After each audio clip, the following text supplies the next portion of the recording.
Hello students, आपका अपने study point channel पर स्वागत है। कैसे हैं आप सभी? आई होप आप सब अच्छे होंगे। तो हमारा टॉपिक चल रहा था विशेषण का। विशेषण में हमने विशेषण किसे कहते हैं वो देख लिया था, विशेष्य किसे कहते हैं वो देख लिया था, परिविशेषण किसे कहते हैं वो देख लिया था और विशेषण के 4 भेद देख लिए थे। गुणवाचक विशेषण था, संख्यावाचक था, परिमाणवाचक और ये क्या था, सार्वनामिक विशेषण। ये हमने विशेषण के चारों भेद देख लिए थे। फिर बात आती है कि विशेषण की 3 अवस्थाएं होती हैं। विशेषण की कितनी अवस्थाएं हैं? 3 अवस्थाएं होती हैं, जो इस बात पर निर्भर करती हैं कि वे संज्ञाओं की तुलना कैसे करती हैं, कैसे करती हैं। तो इस पर हम चर्चा करते हैं कि विशेषण की कितनी अवस्थाएं मानी गई हैं। मुख्य रूप से 3 अवस्थाएं मानी गई हैं। कितनी? 3 अवस्थाएं। पहली कौन सी है?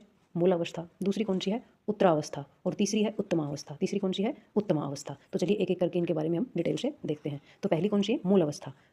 मूल अवस्था जैसे हम डिग्री पढ़ते हैं ना, वो डिग्री है। मूल अवस्था यानी कि पॉजिटिव डिग्री।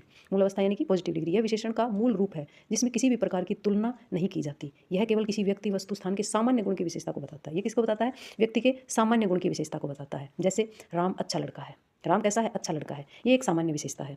सीता अच्छा गाती है, तो सीता क्या करती है? अच्छा गाती है। ये उसके एक सामान्य गुण को बताया गया है। तो ये क्या कौन सी कहलाती है? मूल अवस्था। फिर उसके बाद आती है उत्तरावस्था। उत्तरावस्था में क्या होता है? Comparative degree. कंपेरेटिव डिग्री में क्या होता है? दो के बीच में तुलना करना। दो के बीच में क्या करना? तुलना। इस अवस्था में दो व्यक्तियों या वस्तुओं के बीच गुणों की तुलना की जाती है। क्या की जाती है? दो वस्तुओं या व्यक्तियों के बीच गुणों की तुलना की जाती है। तुलना करते समय आमतौर पर से अधिक या से कम का प्रयोग किया जाता है। यह या हिंदी व्याकरण में तर प्रत्यय का भी प्रयोग किया जा सकता है। तो उत्तरावस्था में क्या होता है कि दो के बीच में तुलना, या व्यक्ति हो या वस्तु को दो के बीच में जहाँ तुलना की जाए वो क्या कहलाती है? उत्तरावस्था कहलाती है। जैसे राम श्याम से अधिक अच्छा है। राम है वो श्याम से क्या है? अधिक अच्छा है। तो यहाँ तुलना किसकी की गई है? राम और श्याम की। राम और श्याम का कंपेयर किया गया है ना, कि जो श्याम है वो राम से क्या है? अच्छा है। तो इसमें ये किसके अंतर्गत आता है? कंपेरेटिव डिग्री के अंतर्गत आता है। सीता मोहन से ज़्यादा होशियार है। जो सीता है वो मोहन से क्या है? ज़्यादा इंटेलिजेंट है। तो यहाँ सीता और मोहन की क्या की गई है? कंपेयर किया गया, तुलना की गई। तो इसलिए वो क्या है? कंपेरेटिव उत्तरावस्था के अंतर्गत आता है। अब तीसरा कौन सा है? तीसरा पॉइंट आता है उत्तमावस्था। उत्तमा मतलब सुपरलेटिव डिग्री। उत्तमा कौन सा है? Superlative degree. वह अवस्था जो दो से अधिक व्यक्तियों या वस्तुओं को किसी एक को सबसे श्रेष्ठ या सबसे निम्न बताने का प्रयोग करे।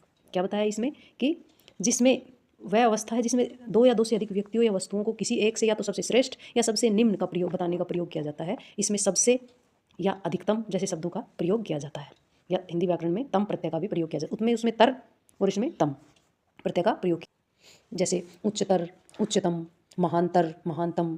कि महांतर तो मतलब कंपेरेटिव में आ गया, उत्तरावस्था में आ गया, और महानतम उत्तम अवस्था में आ गया। ठीक है। निम्नतर मतलब दो के बीच में तुलना करना, और निम्नतम मतलब उत्तमावस्था में दो या दो से अधिक में से किसी एक को श्रेष्ठ या निम्न बताना। तो इसमें क्या है? मोहन सबसे अच्छा लड़का है। मोहन क्या है? सबसे अच्छा लड़का है। सौरभ कक्षा का सबसे बुद्धिमान लड़का है। ठीक है। सौरभ है जो कक्षा का क्या है? वो सबसे बुद्धिमान लड़का है। तो आज के लिए इतना ही। आई होप आपको अच्छे से समझ में आ गया होगा। फिर भी अगर आपको कोई डाउट है तो आप कमेंट कर दीजिए, और अगर आपको वीडियो अच्छा लगा मेरे चैनल को लाइक, शेयर एंड सब्सक्राइब कीजिए। आज के लिए इतना ही। Bye students.